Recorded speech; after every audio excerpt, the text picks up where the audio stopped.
इसके हाथ में वो था, डंडा था, उससे इसने पीछे से वार किया। उसके बाद उसको चुन्नी से उसका गला दबाया।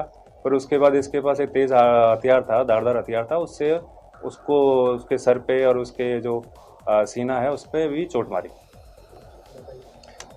हमारे नारनौंद के पुलिस स्टेशन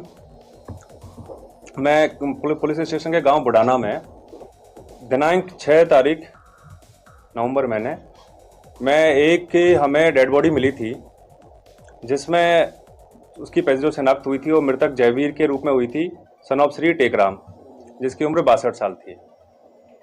तो उसके बाद मामला की गंभीरता को लेते हुए हमने कुछ स्पेशल टीम है, हमारी साइबर सीआईए टीम है, साथ में एसएचओ नारनौंद और डीएसपी साहब के नेतृत्व में टीम का गठन किया गया था, लेकिन हमें कोई उसमें महत्वपूर्ण सफलता नहीं प्राप्त हुई थी। उसके बाद इसी कड़ी में 16 तारीख को बुडाना गांव की एक महिला थी कृष्णा, जिसकी उम्र 50 साल थी और वो विधवा थी। उसकी 16 तारीख को एक गुमशुदगी की रिपोर्ट नारनौंद पुलिस स्टेशन में दर्ज हुई थी। 17 तारीख को उसके अगले दिन उसकी सुबह वहाँ पर स्टेडियम के पास में उसकी डेड बॉडी की सूचना हमें प्राप्त हुई थी। तो दो लगातार, एक तो 6 तारीख को, एक दोबारा 17 तारीख को दो हमारी जो डेड बॉडी हमें प्राप्त मिली थी, उनकी सूचना हमें मिली थी।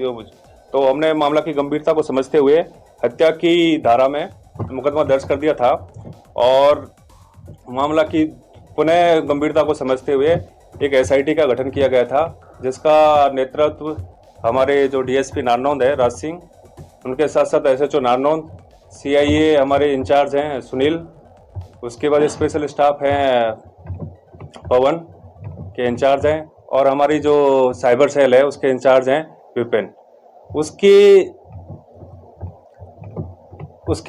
उनके साथ में हमने एक एसआईटी का गठन किया गया था, तो जिन्होंने तकनीकी एवं वैज्ञानिक अनुसंधान एवं अपनी ह्यूमन इंट है उसके माध्यम से कड़ी गंभीर मेहनत करते हुए इस मामले का खुलासा किया है और इसमें जो मुख्य आरोपी था उसको हमने आज गिरफ्तार कर लिया है।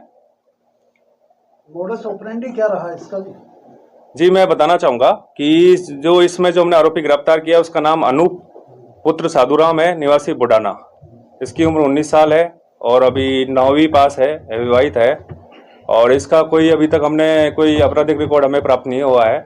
जो पहला हमारा जो हत्या हुई थी हमारी 16 तारीख को, जो कृष्णा, जो मृतका थी कृष्णा, उसकी जो हमने उसके मामले में जो पूछताछ की, प्रारंभिक पूछताछ में ये सामने आया है कि उसने कुछ आभूषण पहन रखे थे, तो वो अपने मार्केट से अपने घर जा रही थी। इस दौरान में ये जो आरोपी है वहाँ पर बकरी चरा रहा था, तो इसको लगा, ये नशे में था, इसने शराब भी पी रखी थी, इसको लगा था कि इससे कुछ मुझे पैसे और कुछ आभूषण मिल सकते हैं जो मेरे खर्चे के लिए काम आ जाएंगे।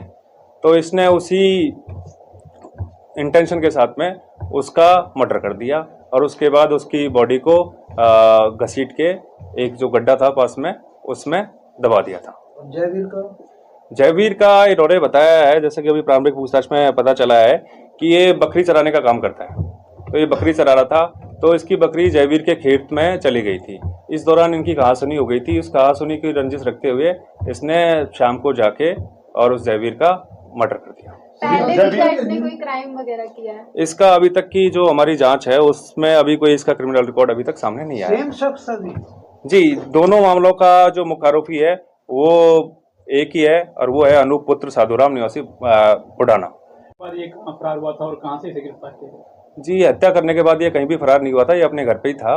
और जैसे हमने अपना इन्वेस्टिगेशन किया, एसआईटी ने, हमारी जिन टीम ने काम किया, तो उसके बाद जो फैक्ट्स आए, जिसके बाद जो एविडेंस आए, उसके बाद पुष्टि हुई कि यही मुख्य आरोपी है जिसने दोनों वारदातों को अंजाम दिया है। तो हमने इसको आज हमने जो बस स्टैंड है नारनौंद में उसके समीप से इसको गिरफ्तार किया। कैसे? जी देखो, ये शराब का आदी है, ये चीज़ें तो सामने आ गई हैं। बाकी अभी हम इसको आज कोर्ट में पेश करेंगे, उसके बाद इसका रिमांड लेंगे और गहनता से पूछताछ करेंगे। जो भी सवाल आपने पूछा है उस एंगल पर भी हमारे दिमाग में उस एंगल पर भी हम काम कर रहे हैं जिससे पता चल सके।